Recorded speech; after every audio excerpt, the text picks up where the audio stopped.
tè một tí cơ. Nếu sổ hương con anh bảo tao nữa.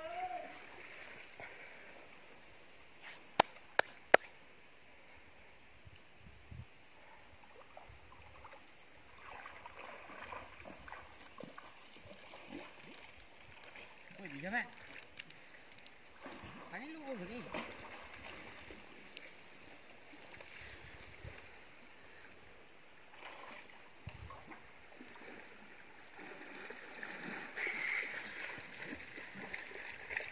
Đi thôi, hết quay phim. Ủa hay à. Trời liêm.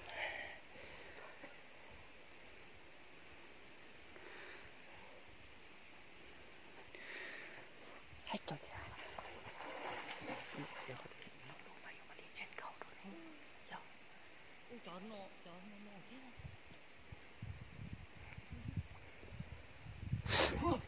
Lô cái hồ. Lô chào. Cái gì nhá.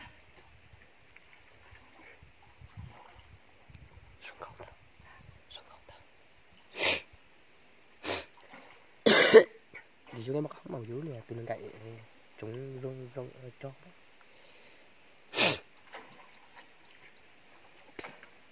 Chứ không trên cái khăn thía nhá. À, đừng có trên cái khăn thía. Chúng lấy tôi rồi. Lấy tôi á. Chúng cái thằng lúc đó. Mười. Mười. Không tía. Đấy. Đấy của tôi là cá đền tàu của đi. Ua. Chị hủ của tao à. Chính thủ đã tao tơi mà. Chính thủ đó.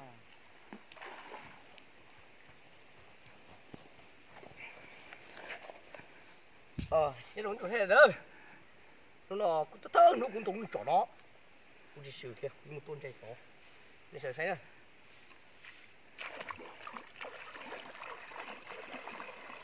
Về đó. Nó quá. Cái tàu. Nhiều tụi bảo chứ. À.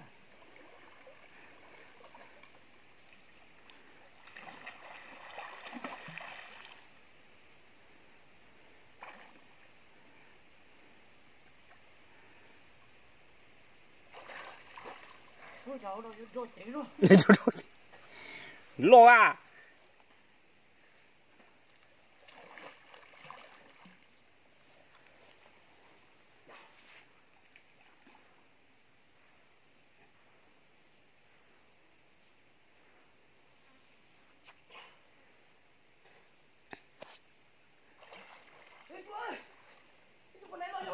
Hả? Con lên đâu luôn? Ở đây con rồi. Chơi.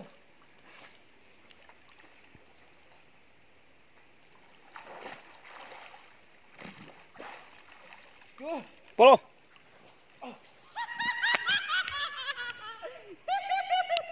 Nó mà nhỏ.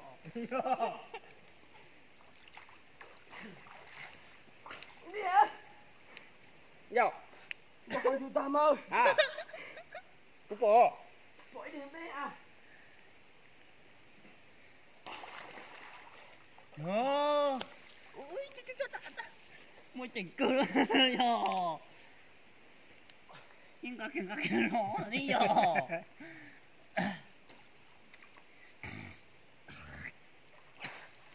Con lỗ lỗ nào hồ.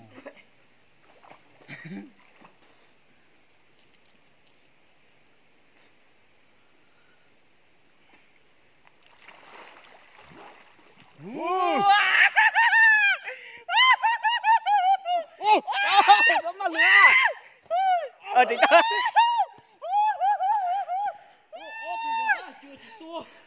Chưa lộn tiền. Tôi thấy từ đây.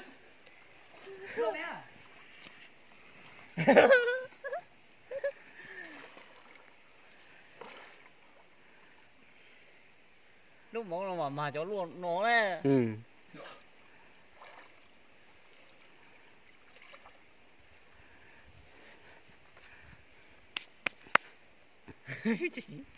Thế một lỗ tao kìa nó lo cơ đấy. Cái làm gì lo cơ. Sao cũng ba ta kìa. Sao ba ta kia? Nhưng mà ba có gì đâu mà, đây cả chú chỉ tao cái ba là mà dù ba tung thô lên vô. Lên kìa. Thế. Còn nhau hơn. Ủa tao có bỏ lo thế luôn rồi tao. Sao nó có cái bông tao à? Mua bé đâu? Mua bé là gì mua bé là? Giờ muốn chạy nó xíu luôn. Tụi lông của tao chỉ mua cho tao rồi đi, tao rồi tao. Xíu tiền. Mua cho nó ba vậy mà.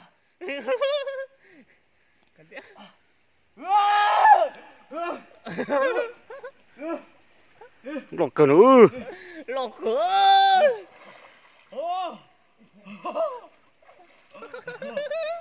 Mọi người tin cả tàu plau đâu.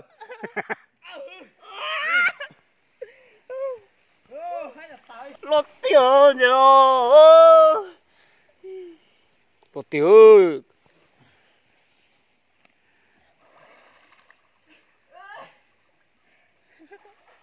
你只खेल खेल chỉ lo nè, không bảo. Nếu xuất giá một kiểu, anh chỉ muốn đá một bé kia nhau con á. Đi vào đây là cái lo thua lên. Lo chơi đỉnh chứ. Một tiếng. Tua mà. Tua là. Trời ơi, một xuyên ta. Giờ gáo đắp phổ này rồi.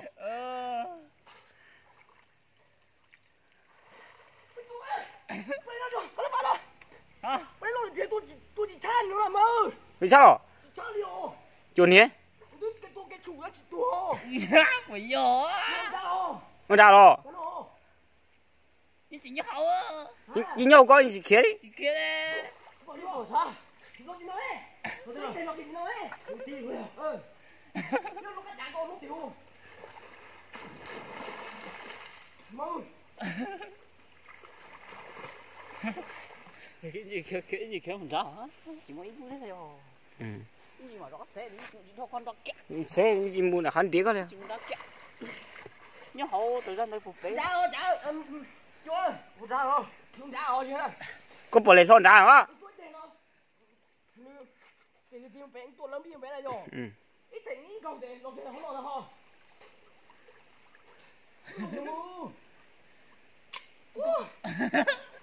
Tao rồi là. Chỉ mà cao kia. Chẳng đi vô. Cái làm nó anh này mà đi. Làm con này cho anh cái loại đúng rồi. Nó có to rồi. Em muốn vào cho nó mà. Dạ. Cái này còn đã rồi. Đã rồi nè. Nhưng cả cho có dễ thì anh chỉ phải cho một giọt đua. Cho cái nhân đã. Nhân đã sao?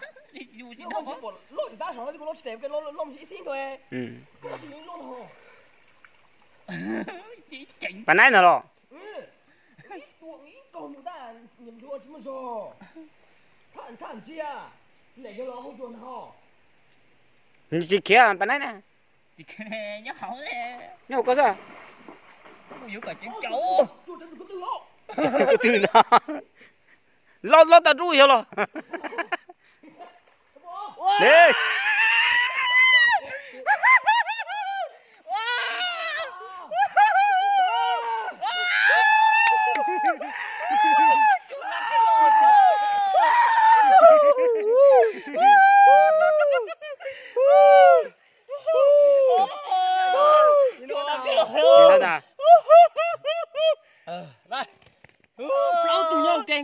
Cái chú à? Cái chú Cắm tôi. Kèn cô. Người có nhớ một tuổi đây. Nhớ một tuổi thế. Nó trâu nó đó. Nó tụi nhau kèn tuổi từ. Tụi nó tới tao hồ tôi tụi nó cho ý tới tao hồ tôi. Có tổ săn ra tôi có tổ rô nó không nó tổ nó tổ. Này chua nào, chua đi. Nó cuốn đã rồi có mảnh ta tụi nó muối. Ôi rồi nó muối. Ôi đứa con nó còn dắt. Chúa, con gạt tổn tay nói. Con gạt ấy tổn tay nó cho bé nó đau tụi nhau kèn cô. Đi mẹ rồi. Tôi tỏ lo chơi rồi. Còn ai lo tiền.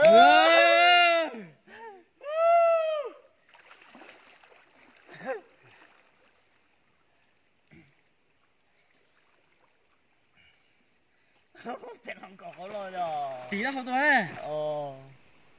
tôi chạy chạy ốp với tôi đó lâu tụi nhau kêu ngủ lịch tê tụi nó đánh lo thì chỗ y tế tí liệt to thế mấy tụi nhau xong cơ trời nó chả nó to ra nó kia rồi xong này nhớ tụi hai xong ý tê nó một chế luôn tê nó một lo chỉ hủ thay tê luôn rồi nhiều nó lo nên trở nên đã khiến nó to giờ giờ lý là họ với sự trời tôi nhớ họ rồi rồi rồi gắn để đi nó hổ lo về lo cho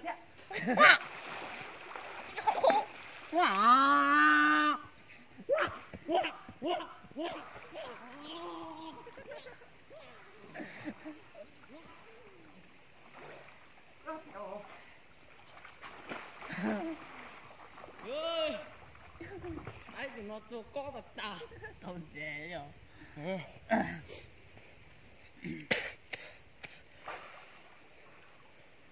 tụi nó bây giờ tôi cái tuổi này tụi mua là số chỉ rồi nào tụi mua là số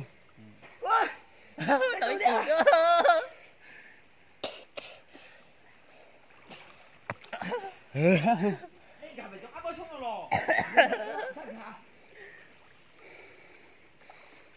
nhớ tự nhiên lại tôi rồi nhớ có lạnh tôi rồi tôi giờ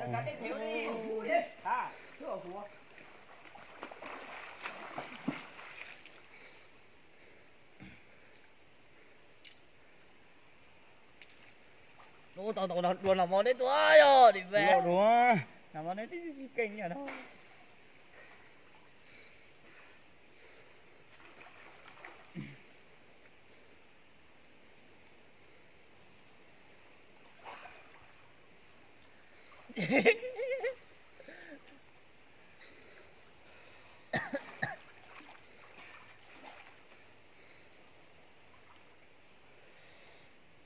vậy số có tôi thấy đi mình à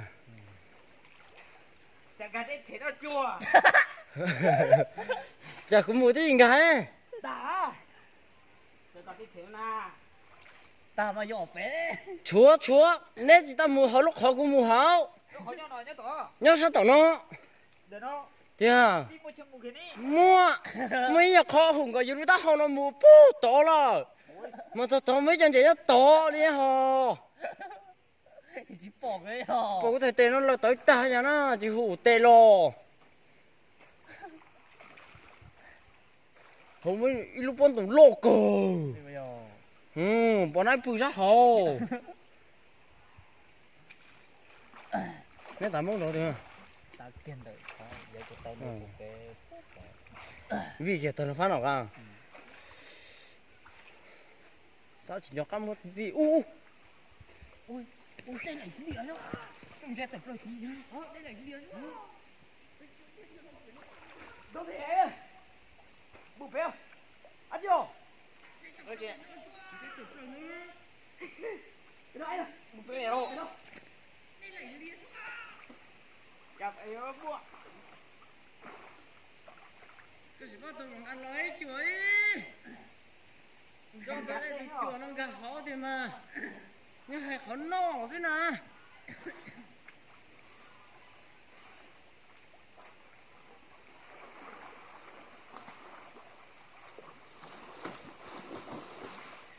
bọn này nhá gì ngã kia lò rồi nhỉ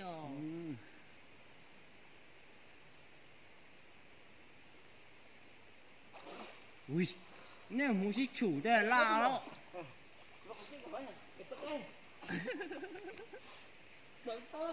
ta thấy tụi bọn này lo chạy lo ơi à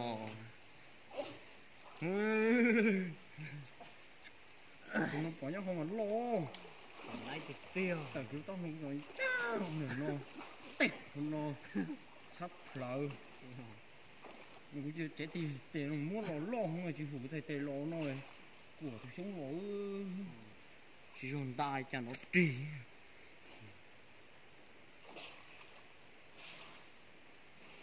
chưa cái tao luôn không có lo đâu à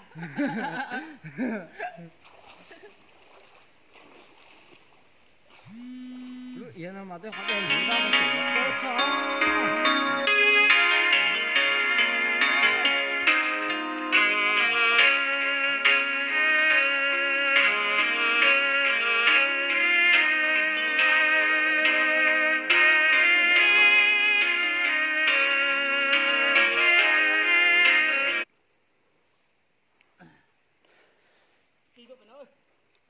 nó mà bé tuần chè là nó cũng ở từ chuồng cái một tí nữa.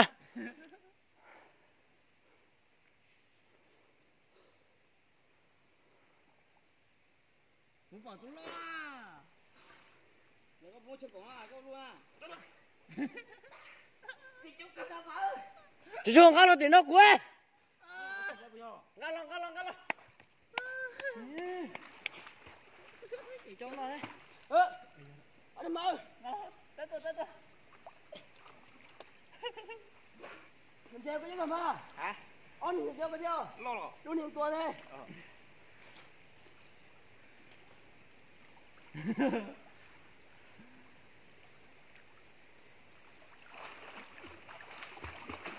Sao mình đời chơi ra từ cái đấy vùng qua xe này cũng không thể bắt đi. Đã tôi nói. Dạ đây cả na. Thế nào tăng cả đã đi nhìn cả na. Bây giờ có một thằng nào tôi chỉ ra tới tôi lo kia na. Tôi kia na. Đi cả thằng. Cô kiểu hậu đi tiếp cùng cô rồi mà.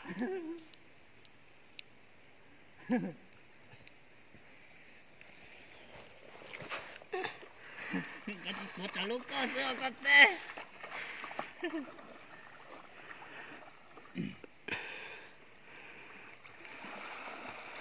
Cả kiểu cả cái lô nó. Nó chỉ muốn đồ này kia tại nhà đấy. Nhỏ.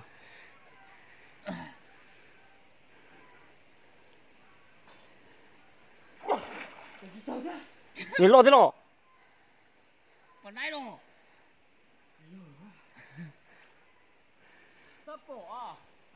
Một về đâu, một tiếng tên thì coi. Một tiếng cầu thì coi. Tao yêu nó điểm đầu mông phải chặt đầu. Tí về đó. Thế đầu mông lù. Có biết xí. Chưa chỉ cặm một chứ.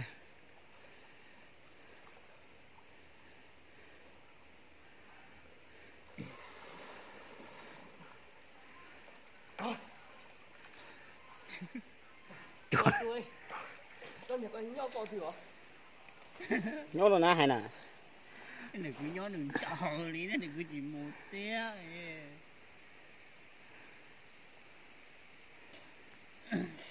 Nhớ lo chỉ kia rồi nhớ lo à. Đây giờ dâu nào mà chỉ kia đi. Ô.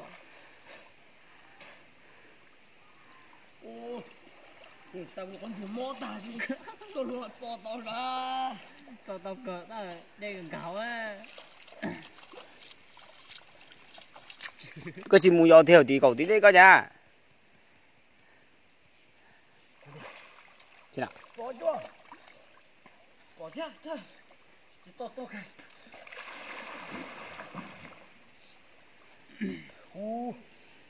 Bỏ giờ đây cho tôi có bỏ lô cha mà hồ. À. Lô tao mong có hồ. Lô tao mong à? Bỏ này à? Yeah. Bỏ đây lô cha bỏ đây à? Trai đừng biết rồi. Nhấp lung rồi. Tôi nó xin rồi, nó có tấm mông có bảo. Anh trai đừng chế đâu. Em ta nhìn đó là. Nhìn đó này. Nó này bỏ nhiều tôi có bỏ mà mê thứ.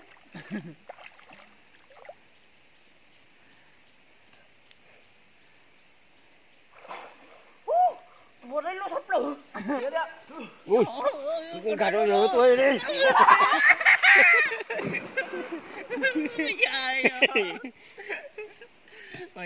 Nhớ hậu nè, cá dặn tông hậu này, hậu giờ này, này nè, cho chủ cái gì nè.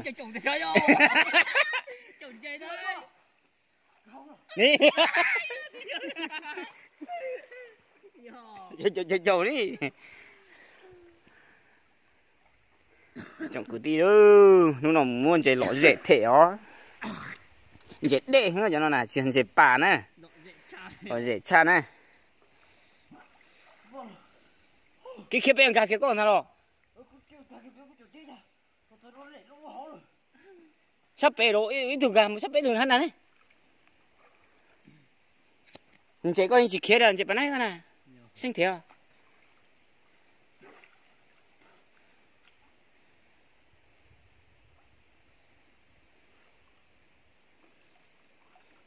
Đấy nhìn gà rất to à. Bỏ rồi. Ôi, bọn đấy lô cổ. đừng có tới mùng rồi. Ừ. Đuôi mình đỡ nữa.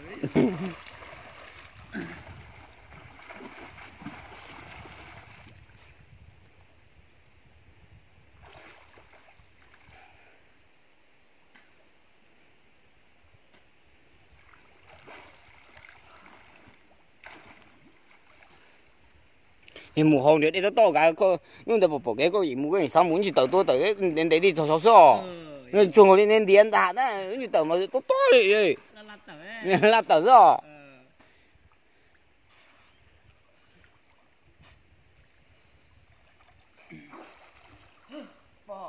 bỏ đi à, bỏ được về đó, có bỏ về rồi, mà giữ nhựa tao đó, giống chỗ khác đấy đúng không ạ?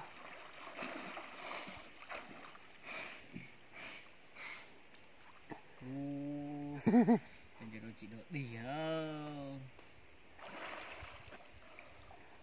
Ôi, đừng ngộ đâu, tôi ao cái gì rồi, tôi ao tôi à.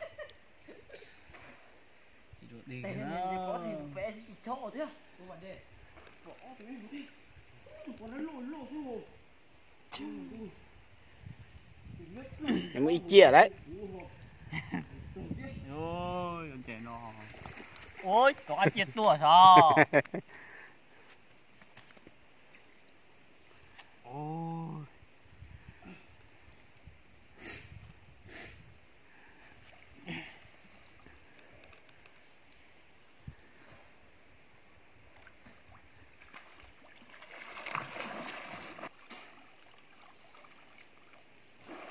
Ôi, bỏ đi à. Ôi, chào. Muốn vô